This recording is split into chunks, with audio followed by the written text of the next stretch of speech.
My fiancé wrote in her Bridesmaids chat, "I'll say yes for now, but everyone knows." I wasn't supposed to see it. God, I wish I hadn't. It happened by accident, the way devastating truths often do. Her laptop was open on the kitchen counter, the soft glow of the screen illuminating the room. She'd left in a rush that morning, muttering something about dress fittings and brunch. I only meant to check the time, maybe close the lid. But the notification popped up before I could look away. Her group chat, the one she giggled over late at night with her bridesmaids. The message was short, cruel, and precise. "I'll say yes for now, but everyone knows this isn't forever. I could never settle down with him long term." My chest went hollow. My fingers hovered above the keys, frozen, while my mind scrambled for explanations. Maybe it was a joke. Maybe she didn't mean me. Maybe. But deep down, I knew. I read the line again. The words didn't shift. They didn't soften. They sat there, like a knife wedged into my ribs, twisting with every breath. I staggered back from the counter, gripping the edge of a chair until my knuckles turned white. The house suddenly felt hostile, too quiet, filled with ghosts of laughter that now felt manufactured. My stomach churned. For months, I had convinced myself her distant moods were stress, her clipped tone just nerves about the wedding. I had ignored the late-night texts, the distracted glances, the half-hearted kisses. But this was proof. The hours crawled until she came home. I watched her walk through the door, radiant in a way that should have set my heart on fire. Instead, it made me sick. She kissed me on the cheek, humming to herself as she tossed her bag onto the couch. "You okay?" she asked, noticing the tension in my posture. I forced a smile, my lips trembling. "Yeah, just, long day." Inside, the war had begun. Confront her now. Wait. Pretend I hadn't seen it. The thought of looking her in the eyes and asking felt unbearable. I was terrified of the truth she might confirm. That night, lying beside her, I stared at the ceiling.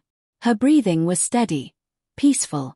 I thought of her words again, for now, not forever. My fiancée. The woman I thought I'd spend my life with.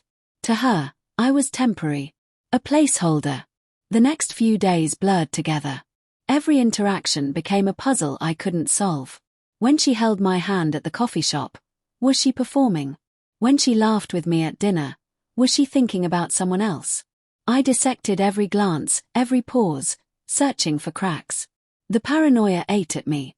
At work, I couldn't focus. At night, I scrolled through old photos of us, wondering when her smile had shifted from love to obligation. Finally, I broke. "Emma," I said one evening as we sat on the balcony, city lights flickering below. "Do you want to marry me?" She blinked, startled. "What kind of question is that?" "A real one." My voice was low, trembling with restraint. "Do you actually want this? Us?" Her eyes narrowed, cautious. "Of course I do. Why would you ask me that?" I stared at her, searching her face for cracks. "Because sometimes it doesn't feel like it. Because I feel like you're somewhere else, with someone else." Her jaw tightened. "You're being paranoid." I almost confessed right then, that I'd seen the chat, that I'd read her words. But fear held me back. Fear that if I spoke them aloud, it would all collapse in an instant. Instead, I nodded, pretending to believe her. She kissed me softly after, but her lips felt foreign, rehearsed. The weeks ticked down to the wedding. Invitations sent, fittings done, families buzzing with excitement.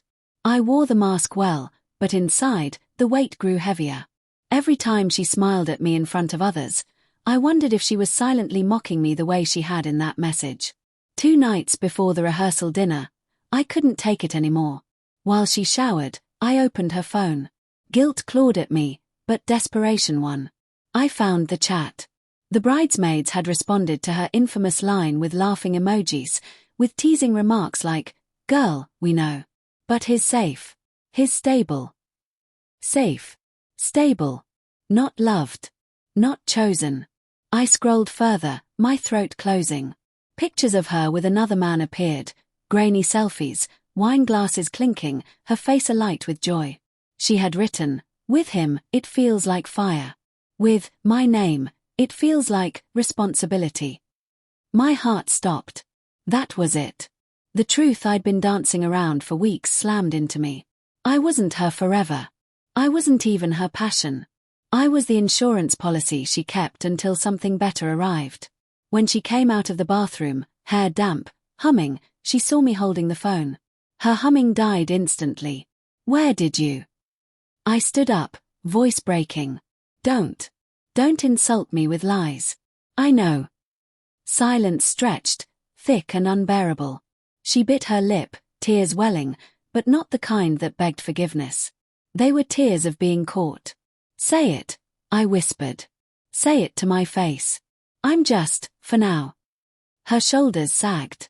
She didn't deny it. She didn't fight. That silence was the cruelest answer of all. I packed a bag that night. She cried, begged, said I was overreacting, that she didn't mean it the way it sounded. But once you read the truth in black and white, there's no unseeing it. The wedding never happened. The venue called, the guests were refunded, and whispers rippled through both families. She told people I had cold feet. I didn't correct her. Let her keep her pride, if that's what she needed. But late at night, I still hear her words, for now, not forever. I wonder how many others are living in for now, blind to it until it crushes them. And I wonder if she ever thinks of me, the man she almost married, the man who loved her fully while she plotted her exit. Sometimes, I hope she does. Sometimes, I hope she doesn't. Because either way, the betrayal is forever.